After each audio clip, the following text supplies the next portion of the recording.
मसीह के नाम में आपको सलाम अर्ज़ करता हूँ। मेरे अज़ीज़ों, किसी को नज़रअंदाज मत करें, ये बात खुदा को पसंद नहीं है।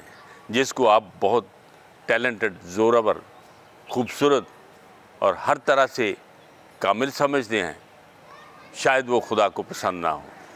खुदा एक कमज़ोर, एक निकम्मे शख्स को अपने जलाल के लिए इस्तेमाल कर सकता है। हम कितनी दफ़ा कमज़ोरों को और मुख्तलिफ़ तरीके से उनकी कमज़ोरियों को देखकर उनको नज़रअंदाज कर देते हैं। मैं बाइबल मुक़द्दस का एक वाक़या आपको सुनाता हूँ।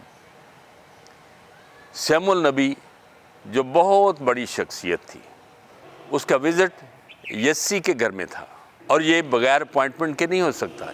इतनी बड़ी शख्सियत जो किसी को विज़िट करती है वो अपॉइंटमेंट के बगैर नहीं करती। एक बड़े मकसद के लिए शमूएल यस्सी के घर जाता है और जब वो घर जाता है तो उसके तमाम बेटे घर में थे, क्योंकि शमूएल की शख्सियत जो है उसमें कितनी ही बड़ी बड़ी बातें थीं।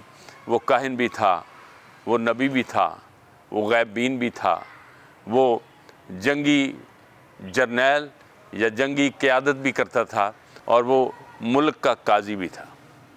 अब इतनी बड़ी शख्सियत जब किसी शख्स के घर जाती है तो इसका मतलब है एक बाकायदा प्रोटोकॉल के साथ जाती है।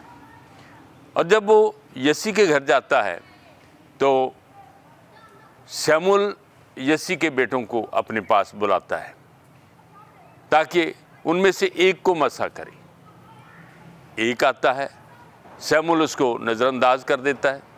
दूसरा आता है, उसको वापस लौटा देता है। तीसरा आता है। इस तरह से उसके सारे बेटे गुजर गए। यहाँ से शमूएल के पास से वो गुजर जाते हैं और शमूएल सवाल करता है कि बस तेरे यही बेटे हैं? तो यस्सी कहता हाँ, एक और है। वो कहाँ है? वो भेड़ बकरियां चराने गया हुआ है। तो शमूएल कहता है उसको बुलाओ। जब उसको बुलाया तो उसकी शक्ल सूरत इतनी खूबसूरती के साथ बयान की गई है, अगरचे मिट्टी घट्टा उसके ऊपर पड़ा हुआ है, उसके ऊपर गर्द पड़ी हुई है, सुर्ख चेहरा है उसका, खूबसूरत आंखें हैं और बिल्कुल नौजवान है। और जब शमूएल के पास आता है तो शमूएल ने उसको मसा कर दिया। शमूएल ने उसको खुदा के लिए पसंद कर लिया।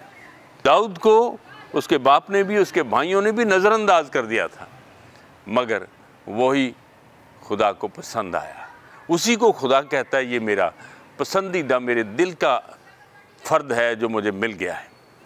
उसने बाद में क्या कुछ किया वो आप जानते। उसने जाति जूलियत को मारा और उसने 40 वर्ष इसराइल पर हुक्मरानी की है।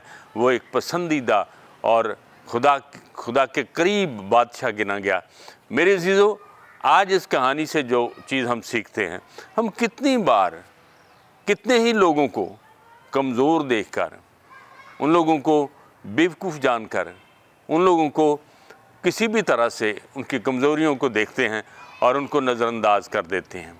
लेकिन हो सकता है वही खुदा को सबसे ज़्यादा पसंद हो। अपने आप को कंट्रोल में रखें, दूसरों को इज़्ज़त दें, अपने साथियों से जो कमज़ोर हैं उनको मौका दें, क्योंकि आज मैं हूँ, कल दूसरा आएगा। हो सकता है कि वही शख्स खुदा के हुज़ूर सबसे पसंदीदा हो। हासिल कलाम ये है कि हमें किसी को नज़रअंदाज करने की इजाज़त नहीं है। खुदा कमज़ोरों को, बेवजूदों को, निकम्मों को कबूल करता है और अपने जलाल के लिए इस्तेमाल कर लेता है। खुदा आपको बरकत दे।